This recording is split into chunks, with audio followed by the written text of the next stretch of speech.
Assalamu alaikum wa rahmatullahi wa barakatuhu. Alhamdulillah wa sallallahu ala nabiyil ummiyya. Our next series is about mental health, and I thought it was suitable to divide that mental health into two.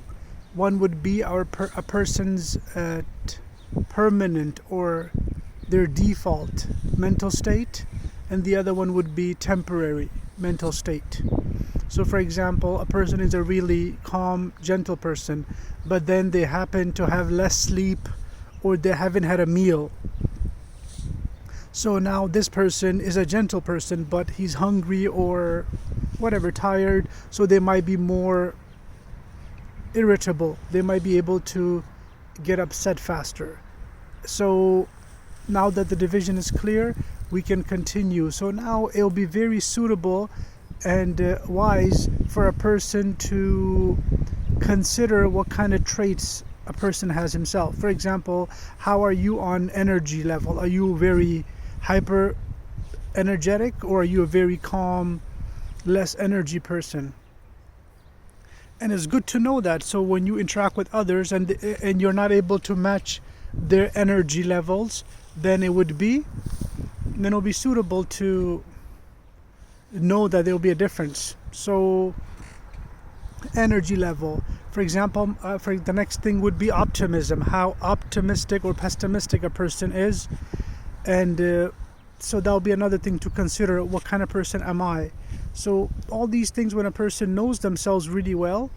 For example, bravery, that'll be another one. How brave are you? How open are you to experiences and the lack thereof?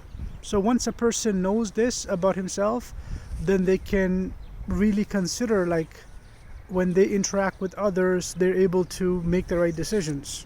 So it's really an important topic, and for some reason, when we hear the word mental health, for some reason it has a negative connotation, but I think it should be almost like a point of intelligence for a person to know themselves and be wise enough to understand others.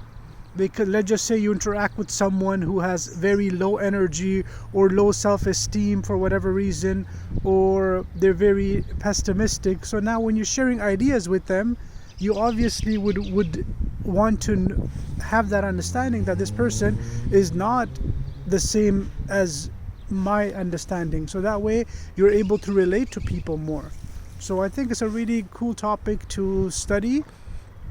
The only time I think mental health and studying it to the extent where it becomes negative is when a person starts being overly judgmental of others, not giving people a chance to prove themselves, but just labeling people. So I think that's kind of very unfair to others. But other than that, it's a really healthy topic to understand and to have a decent appreciation of. And this shows up in a person's da'wah efforts also.